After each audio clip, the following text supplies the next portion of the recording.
Bonsoir, bonsoir bien-aimés dans le Seigneur, notre Dieu est bon, il est vraiment redoutable. Merci Seigneur, nous te rendons grâce pour ta bonté, pour ta fidélité. Tu es Dieu, tu es au-dessus de tout, éternel Dieu, souverain et victorieux. Merci Seigneur de nous avoir gardés, merci d'avoir gardé aussi chaque membre de nos familles. Merci pour l'œuvre de Golgotha où tu nous as pardonné, où ton sang nous a lavé Seigneur et ton sang agit encore aujourd'hui et ton sang nous lave et nous purifie de tout péché, de toute faiblesse, de toute iniquité. Merci pour le Saint-Esprit qui est à l'œuvre. Alléluia, le Saint-Esprit qui nous parle de toi, le Saint-Esprit qui nous convainc de la justice, du péché et du jugement. Merci, cher Saint-Esprit, car tu nous donnes la force éternelle afin que nous ne puissions pas tomber dans les péchés, afin que, Seigneur, notre vie soit cette vie qui honore Jésus-Christ de Nazareth. Bénis ce moment et bénis cette parole dans nos cœurs au nom de Jésus-Christ. Amen. Amen, amen. Que Dieu dans son amour bénisse tout un chacun bien-aimé dans le Seigneur. Nous allons lire aujourd'hui 2 Rois 21, Osée 14, Hébreux 3, les psaumes 106, 32 à 48 et les proverbes 27, verset 10. Nous commençons par 2 Rois, chapitre 21. Le second livre des Rois, chapitre 21. Manassé avait 12 ans lorsqu'il devint roi, et il régna 55 ans à Jérusalem. Sa mère s'appelait Hephzibah. Il fit ce qui est mal aux yeux de l'Éternel, selon les abominations des nations que l'Éternel avait chassées devant les enfants d'Israël. Il rebâtit les hauts lieux qu'Ézéchias son père avait détruits. Il éleva des autels à Baal, il fit une idole d'Astarté, comme avait fait Akab, roi d'Israël, et il se prosterna devant toute l'armée des cieux et la servit. Il bâtit des autels dans la maison de l'Éternel, quoique l'Éternel eût dit, « C'est dans Jérusalem que je placerai mon nom. » Il bâtit des autels à toute l'armée des cieux dans les 2 parvis de la maison de l'Éternel. Il fit passer son fils par le feu. Il observait les nuages et les serpents pour en tirer des pronostics, et il établit des gens qui évoquaient les esprits et qui prédisaient l'avenir. Il fit de plus en plus ce qui est mal aux yeux de l'Éternel, afin de l'irriter. Il mit l'idole d'Astarté qu'il avait faite dans la maison de laquelle l'Éternel avait dit à David et à Salomon son fils, « C'est dans cette maison, et c'est dans Jérusalem que j'ai choisi parmi toutes les tribus d'Israël que je veux à toujours placer mon nom. Je ne ferai plus errer le pied d'Israël hors du pays que j'ai donné à ses pères, pourvu seulement qu'ils aient soin de mettre en pratique tout ce que je leur ai commandé et toute la loi que leur a prescrite mon serviteur Moïse. » Mais ils n'obéirent point, et Manassé fut cause qu'ils s'égarèrent et firent le mal plus que les nations que l'Éternel avait détruites devant les enfants d'Israël. Alors l'Éternel parla en ces termes par ses serviteurs les prophètes. « Parce que Manassé, roi de Juda, a commis ces abominations, parce qu'il a fait pis que tout ce qu'avaient fait avant lui les Amoréens, et parce qu'il a aussi fait pécher Juda par ses idoles, voici ce que dit l'Éternel, le Dieu d'Israël. Je vais faire venir sur Jérusalem et sur Juda des malheurs qui étourdiront les oreilles de quiconque en entendra parler. J'étendrai sur Jérusalem le cordeau de Samarie et le niveau de la maison d'Akab, et je nettoierai Jérusalem comme un plat qu'on nettoie et qu'on renverse en dessus-dessous après l'avoir nettoyé. J'abandonnerai le reste de mon héritage, et je les livrerai entre les mains de leurs ennemis. Et ils deviendront le butin et la proie de tous leurs ennemis, parce qu'ils ont fait ce qui est mal à mes yeux, et qu'ils m'ont irrité depuis le jour où leurs pères sont sortis d'Égypte jusqu'à ce jour. Manassé répandit aussi beaucoup de sang innocent, jusqu'à en remplir Jérusalem d'un bout à l'autre, outre les péchés qu'il commit et qu'il fit commettre à Juda en faisant ce qui est mal aux yeux de l'Éternel. Le reste des actions de Manassé, tout ce qu'il a fait et les péchés auxquels il se livra, cela n'est-il pas écrit dans le livre des chroniques des rois de Juda? Manassé se coucha avec ses pères, et il fut enterré dans le jardin de sa maison, dans le jardin d'Uza. Et Amon, son fils, régna à sa place. Amon avait 22 ans lorsqu'il devint roi, et il régna 2 ans à Jérusalem. Sa mère s'appelait Meshulémet, fille de Harutz de Jotba. Il fit ce qui est mal aux yeux de l'Éternel, comme avait fait Manassé son père.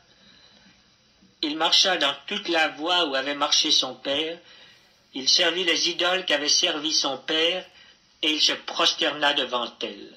Il abandonna l'Éternel, le Dieu de ses pères, et il ne marcha point dans la voie de l'Éternel. Les serviteurs d'Amon conspirèrent contre lui et fit mourir le roi dans sa maison. Mais le peuple du pays frappa tous ceux qui avaient conspiré contre le roi Amon, et le peuple du pays établit roi Josias, son fils, à sa place. Le reste des actions d'Amon et ce qu'il a fait, cela n'est-il pas écrit dans le livre des chroniques des rois de Juda? On l'enterra dans son sépulcre, dans le jardin d'Uza. Et Josias, son fils, régna à sa place. Amen. Merci Seigneur pour ta parole. Nous allons aller, bien-aimés, dans les livres de Osée, chapitre 14. Osée, chapitre 14. Alors, Osée, chapitre 14. Le dernier chapitre de Osée. C'est vraiment très court. Osée 14. Attendez. Osée, chapitre 14. Voilà. Voilà. Osée, chapitre 14. Osée, chapitre 14. Israël, reviens à l'Éternel ton Dieu, car tu es tombé par ton iniquité. Apportez avec vous des paroles et revenez à l'Éternel. Dites-lui, pardonne toutes les iniquités et reçois-nous favorablement. Nous t'offrirons au lieu de taureau l'hommage de nos lèvres. L'Assyrien ne nous sauvera pas, nous ne monterons pas sur des chevaux, et nous ne dirons plus à l'ouvrage de nos mains notre Dieu, car c'est auprès de toi que l'orphelin trouve compassion. Je réparerai leur infidélité, j'aurai pour eux un amour sincère, car ma colère s'est détournée d'eux. Je serai comme la rosée pour Israël, il fleurira comme le lys, et il poussera des racines comme le Liban. Ses rameaux s'étendront, il aura la magnificence de l'olivier et les parfums du Liban. Ils reviendront s'asseoir à son ombre, ils redonneront la vie au froment, et ils fleuriront comme la vigne. Ils auront la renommée du vin du Liban. Éphraïm, qu'ai-je à faire encore avec les idoles? Je l'exaucerai, je le regarderai. Je serai pour lui comme un cyprès verdoyant. C'est de moi que tu recevras ton fruit. Que celui qui est sage prenne garde à ces choses, que celui qui est intelligent les comprenne, car les voies de l'Éternel sont droites, les justes y marcheront, mais les rebelles y tomberont. Alléluia. Que celui qui est sage prenne garde à ces choses, que celui qui est intelligent les comprenne, car les voies de l'Éternel sont droites, les justes y marcheront, mais les rebelles y tomberont. Que Dieu parle dans nos cœurs, bien-aimés dans le Seigneur. Les premiers versets, Israël revient à l'Éternel, ton Dieu, car tu es tombé par ton iniquité. Mon frère, ma soeur, revenons à l'Éternel, notre Dieu, car par nos iniquités, nous sommes tombés très bas. Mais Dieu nous tend encore la main. Dieu nous tend la main. Il nous appelle, mon fils, ma fille, donne-moi ton cœur, reviens à moi, parce qu'il a encore de l'amour pour nous, malgré nos fautes, malgré nos faiblesses. Mais Dieu nous aime. Alléluia, alléluia, quelle parole, une parole très forte, une parole qui nous interpelle, bien-aimés dans le Seigneur. Nous allons passer dans le livre des Hébreux, Hébreux au chapitre 3. Alors, Hébreux dans le Nouveau Testament. Alors, Hébreux chapitre 3. Voilà, c'est pas long aussi. Hébreux chapitre 3. Épître aux Hébreux, chapitre 3. C'est pourquoi, frères saints, qui avez part à la vocation céleste, considérez l'apôtre et le souverain sacrificateur de la foi que nous professons, Jésus, qui a été fidèle à celui qui l'a établi, comme le fut Moïse dans toute sa maison. Car il a été jugé digne d'une gloire d'autant supérieure à celle de Moïse, que celui qui a construit une maison a plus d'honneur que la maison même. Chaque maison est construite par quelqu'un, mais celui qui a construit toute chose, c'est Dieu. Pour Moïse, il a été fidèle dans toute la maison de Dieu comme serviteur, pour rendre témoignage de ce qui devait être annoncé. Mais Christ l'est comme fils sur sa maison, et sa maison, c'est nous, pourvu que nous retenions jusqu'à la fin la ferme confiance et l'espérance dont nous nous glorifions.